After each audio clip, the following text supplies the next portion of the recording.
사도신경 하심으로 신앙 고백 드리겠습니다.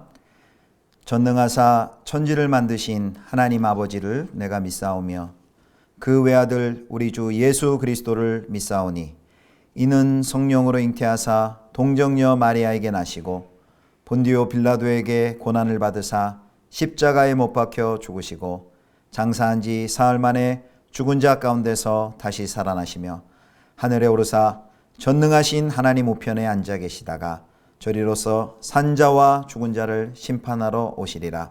성령을 믿사오며 거룩한 공예와 성도가 서로 교통하는 것과 죄를 사하여 주시는 것과 몸이 다시 사는 것과 영원히 사는 것을 믿사옵나이다. 아멘.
하나님이여, 내가 근심하는 소리를 들으시고 원수의 두려움에서 나의 생명을 보존하소서.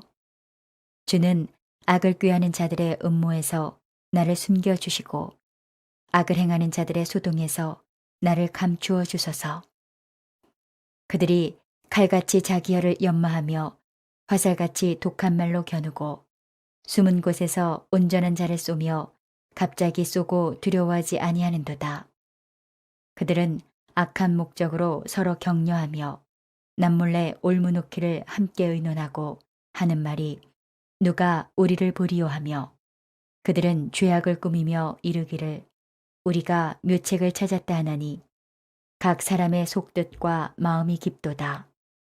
그러나 하나님이 그들을 쏘시리니 그들이 갑자기 화살에 상하리로다. 이러므로 그들이 엎드러지리니 그들의 혀가 그들을 해함이라. 그들을 보는 자가 다 머리를 흔들리로다. 모든 사람이 두려워하여 하나님의 일을 선포하며 그의 행하심을 깊이 생각하리로다. 의인은 여호와로 말미암아 즐거워하며 그에게 피하리니 마음이 정직한 자는 다 자랑하리로다. 성도 여러분, 평안하셨습니까? 좋은 아침입니다. 오늘도 하나님의 은혜와 평강이 가득한 하루 되길 축복합니다. 오늘은 매일 성경 본문 순서에 따라서 시편 64편을 함께 묵상하도록 하겠습니다. 시편 64편에는 원수에게 핍박당하는 시인이 하나님의 신속한 보호를 요청하는 개인 애가시라고 할 수 있습니다. 본문을 크게 세 부분으로 나눠서 생각해 보도록 하겠습니다. 먼저 1, 2절입니다. 1, 2절에는 시인의 간청과 기원이 나와 있습니다. 1절 말씀 보겠습니다. 하나님이여, 내가 근심하는 소리를 들으시고 원수의 두려움에서 나의 생명을 보존하소서. 아멘. 시인의 긴급한 하나님을 향한 도움이 기록이 되어 있습니다. 하나님께 근심과 원수의 두려움으로부터 생명을 보호해 달라라고 간청합니다. 무엇이 근심스럽고 두려울까요? 그것이 2절에 나와 있습니다. 2절입니다. 주는 악을 꾀하는 자들의 음모에서 나를 숨겨주시고 악을 행하는 자들의 소동에서 나를 감추어 주소서. 여기 악을 꾀하는 자들, 또 악을 행하는 자들이 나옵니다. 악을 꾀하는 자들의 음모에서 숨겨주시고 또 악을 행하는 자들의 소동에서 감추어 달라라고 말합니다. 여기 음모는 아주 비밀스런, 악을 행하기 위한 비밀스런 회동을 말하고요. 또 소동도 마찬가지의 내용입니다. 은밀히 그들이 악을 도모하니까 그것을 피할 길이 없습니다.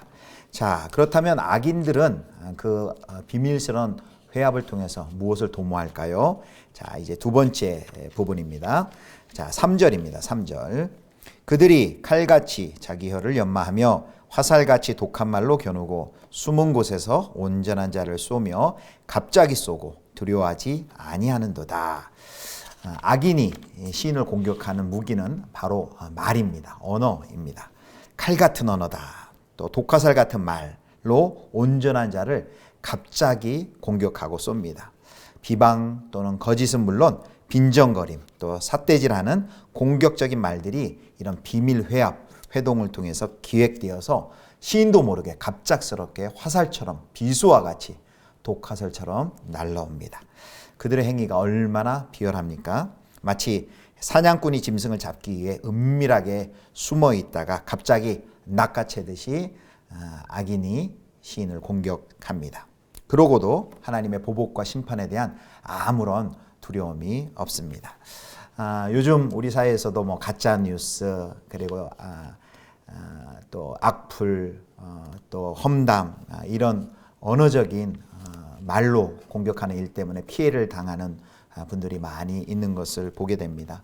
말로 입은 상처는 그냥 우리 몸에 입은 상처와는 비교할 수도 없죠. 몸에 좀 상처가 나면 또 약도 바르고 치유하면은 회복이 되지만 말 때문에 언어 때문에 마음 가운데 깊은 상처를 받게 되면 참 치유하기가 어렵죠. 이런 악한 세대입니다. 자, 이런 악한 세대 또 악인들의 악랄함은 어떤지 또 보시겠습니다. 5절입니다. 그들은 악한 목적으로 서로 격려하며 남몰래 올무놓기를 함께 의논하고 하는 말이 누가 우리를 보리요 하며. 아멘. 이 악인들이요 오히려 그 악한 목적에 서로 하나가 되어서 서로 격려하는 그런 참 참담한 모습을 봅니다. 악한 목적으로 서로를 격려하고 또 죄악을 꾸미는데 한 마음이 되어 있는 것을 봅니다. 그러면서도 함께 악을 도모하고는 누가 우리를 보리요 하고 자신만만해하며 죄책감에 빠질 필요가 없다라고 서로를 격려하는 것을 봅니다. 두려움 없는 참 교만이죠. 자, 6절 보니까 이들의 그런 악한 행태를 이렇게 얘기합니다. 6절입니다. 그들은 죄악을 꾸미며 이르기를 우리가 묘책을 찾았다 하나니 각 사람의 속뜻과 마음이 깊도다 말합니다. 이들의 악한 회합, 악한 계획, 이걸 뭐라고 얘기하냐면 각 사람의 속뜻과 마음이 깊도다라고 말합니다. 이것은 탄식하는 말입니다. 깊도다라는 말은 NIV 성경에 보면 커닝, 교활하다라고 번역을 했습니다. 악인들이 이처럼 사악하고 어둡고 교활하다라고 말하고 있는 것입니다. 지금까지 살핀 악인들의 특징 우리가 생각해 볼 수 있습니다. 매우 은밀하게 계획을 세우고요. 비밀스럽게 계획을 세우고요. 매우 교활합니다. 그리고 악한 일에 함께 마음을 합해서 그 일을 도모하고 격려하는 그런 악랄함을 봅니다. 자, 악인들은 이렇게 힘을 합해서 교활하게 은밀하게 의인을 공격하는데 이것에 대한 하나님의 대응이 어떠한지 보겠습니다. 자, 7절입니다. 7절부터 이제 마지막 10절까지는 하나님의 정확한 반전이 시작이 됩니다. 자, 7절은 이렇게 시작되죠. 그러나 하고 시작합니다. 그러나 하나님의 반전이 시작됩니다. 우리 7절 말씀 함께 볼까요? 그러나 하나님이 그들을 쏘시리니 그들이 갑자기 화살에 상하리로다. 아멘. 비밀 계획을 마음속 깊은 곳에 품고 악인을 공격하는 악인들의 운명에 대해서 이제 언급이 됩니다. 하나님이 그들의 계획한 은밀하게 계획한 그대로 그것을 갚으시는 것을요. 이제 7절부터 10절을 보면 대꾸와 대조의 기법으로 이것을 악인들의 그 도모를 악한 계획을 하나님께서 대응하시는 걸 봅니다. 자, 잘 한번 따라와 보시기 바랍니다. 자, 악인들이 3절에는 칼같이 자기 혀를 연마한다라고 했는데요. 8절을 보겠습니다. 8절에 보면 이러므로 그들이 엎드러지리니 그들의 혀가 그들을 해함이라. 그들을 보는 자가 다 머리를 흔들리로다. 3절에서는 칼같이 자기 혀를 연마하는데 8절에서는 그들의 혀가 그들을 해할 것이다 라고 말합니다. 자, 그 다음에 이제 3절에 보면 악인들은 자신들의 말로 화살처럼 겨눕니다. 숨은 곳에서 그래서 그 화살처럼 겨누어 온전한 자를 쏘는데요. 그런데 7절을 한번 봐주십시오. 7절입니다. 그러나 하나님이 그들을 쏘시리니 그들이 갑자기 화살에 상하리로다. 그런데 7절에서는 하나님께서 화살로 그들을 쏘실 것이다 라고 말합니다. 쏘려던 그 악인들이 은밀하게 갑자기 공격한다 그랬는데 7절에 보면 하나님께서도 갑자기 화살을 쏘고 그들이 상할 것이다. 하나님께서도 갑자기 공격을 하십니다. 또 4절에 보면 이들은 하나님을 두려워하지 않습니다. 그런데요 9절을 보면 이제는 하나님이 일하시니까 모든 사람이 두려워합니다. 9절 보겠습니다. 모든 사람이 두려워하여 하나님의 일을 선포하며 그의 행하심을 깊이 생각하리로다. 하나님이 심판하시는 그것을 모든 사람이 보고 두려워할 것이다 라고 말씀합니다. 악인들의 속뜻과 마음이 참 깊다 그랬죠. 아까 그 깊다라는 것은 교활하다라는 뜻이 있습니다. 흉계가 너무 깊어서 알 수가 없을 정도입니다. 그런데요 10절 마지막 보면 결국 마음이 교활한 자가 아니라 정직한 자가 즐거워할 것이다 라고 서술되어 있습니다. 10절입니다. 의인은 여호와로 말미암아 즐거워하며 그에게 피하리니 마음이 정직한 자는 다 자랑하리로다. 시인은 처음에는 이 악인들의 악랄함과 주도 면밀함에 아주 마음이 주눅들고 두려워 떨고 의기소침했지만 마지막은 여호와로 말미암아 여기 자랑할 것이다. 자랑하리로다. 자랑한다는 것은 찬양할 것이다 라는 뜻입니다. 하나님께서 최후의 시인을 웃게 합니다. 시인이 최후에 승리할 것이다 라고 이렇게 볼 수가 있습니다. 이게 10절 말씀입니다. 성도 여러분, 이 시는 표지에 보면 다윗의 시입니다. 다윗 왕을 향한 공격과 그리고 왕을 공격하는 자들을 향한 하나님의 심판에 대한 것입니다. 다윗이 참 어려운 일을 많이 겪었죠. 사울 왕으로부터 아들 압살롬으로부터 그리고 외부의 많은 원수들로부터 이런 공격들을 많이 받았습니다. 또 그 왕을 공격하면서 더불어서 왕을 섬기는 왕의 백성 또한 같이 공격을 받았죠. 그런데 마지막에 기뻐한 것은 다윗 왕만 기뻐한 것이 아니라 마음이 정직한 자 모두 그 왕을 따르는 다윗을 따르는 백성들이 함께 기뻐하게 됩니다. 옛 언약의 백성들이 이스라엘 백성들이 왕 다윗과 함께 이 노래를 불렀다면 새 언약의 신자들인 우리는 우리의 왕 예수님과 함께 이 노래를 부르게 됩니다. 우리도 원수의 두려움이 있습니다. 왕을 향한 원수의 공격을 보면 이렇게 복수형입니다. 아주 여러 방면으로 공격이 들어오는 것처럼 갑작스럽고 예상 바뀌며 자신만만하고 매우 교활하게 왕을 향한 공격이 들어오는 것처럼 지금도 이 세대에도 악한 이 세대의 또 지배 문화 속에서 교회를 향한 또 왕을 향한 왕의 백성들을 향한 하나님의 나라를 향한 공격이 매우 극심합니다. 이렇게 악은 자신만만해하고 영리하고 교활하고 우리의 믿음을 위협합니다. 이러한 상황 속에서 우리는 오늘 이 시편을 통해서 무엇을 깨달을 수 있습니까? 하나님의 정확한 반전. 하나님께서는 그 악인의 그 악한 도모를 정확하게 하나하나 그것을 대응하여서 맞대응하시고 심판하시는 것을 볼 수 있습니다. 반전의 하나님이죠. 여러분, 역사 최고의 반전은 무엇입니까? 바로 우리의 왕이신 예수 그리스도의 십자가와 부활 사건이라고 할 수 있습니다. 하나님은 반전의 하나님이라신 것을 역사 가운데 보여주신 것이 이 부활의 사건이죠. 그런데 또 한 번의 반전이 기다리고 있습니다. 종말에 기다리고 있습니다. 그것이 무엇일까요? 바로 우리 주 예수 그리스도의 재림 그리고 그를 섬기는 하나님의 백성의 부활입니다. 그때는 그 역사적인 반전이 일어날 때는 10절처럼 의인들이 다 주님을 하나님을 자랑하고 찬양하게 될 것입니다. 말씀을 맺도록 하겠습니다. 오늘 우리는 악이 얼마나 은밀하고 또 계획적이고 교활하고 그들끼리 연합하고 악을 도모하는지 그 악랄함을 보았습니다. 우리 주변을 봐도 사실 이 죄와 악이 관영한 득세하는 세상입니다. 그것을 보고 있노라면 한숨이 나오고 두렵고 또 공포에 떨고 주눅들게 되고 어떻게 하나 하는 그런 생각이 듭니다. 그러나 성도 여러분 기억하시길 바랍니다. 하나님은 반전의 하나님이십니다. 하나님은 정확하게 반전을 이루시는 하나님입니다. 정확하게 심판하시는 하나님입니다. 그러므로 사랑하는 성도 여러분, 세상이 오늘도 악하다고 기죽지 마시고 오늘 10절 말씀에 보면 시인을 최후의 하나님을 찬양하고 자랑하고 웃게 하시는 분이 하나님이십니다. 마지막에 웃게 하시는 하나님, 반전의 하나님, 이 신실하신 하나님을 신뢰하면서 오늘도 저 세상 속에서 악에 주눅들지 마시고 믿음으로 악과 싸워 승리하시는 귀한 성도님들 되실 수 있기를 주님의 이름으로 축복합니다. 기도하겠습니다. 하나님 아버지, 세상은 점점 더 악해져 가고 왕의 백성들을 향한 공격은 심해져 갑니다. 그러나 하나님께서 반전의 하나님께서 공의로 세상을 다스리시고 심판하시는 분임을 믿습니다. 하나님을 신뢰함으로 두려워하지 말고 오늘 우리에게 맡겨진 믿음의 길을 신실하게 걸어갈 수 있도록 도와주시옵소서. 우리 구주 예수 그리스도의 이름으로 기도드립니다. 아멘. 주님 가르쳐 주신 기도하겠습니다.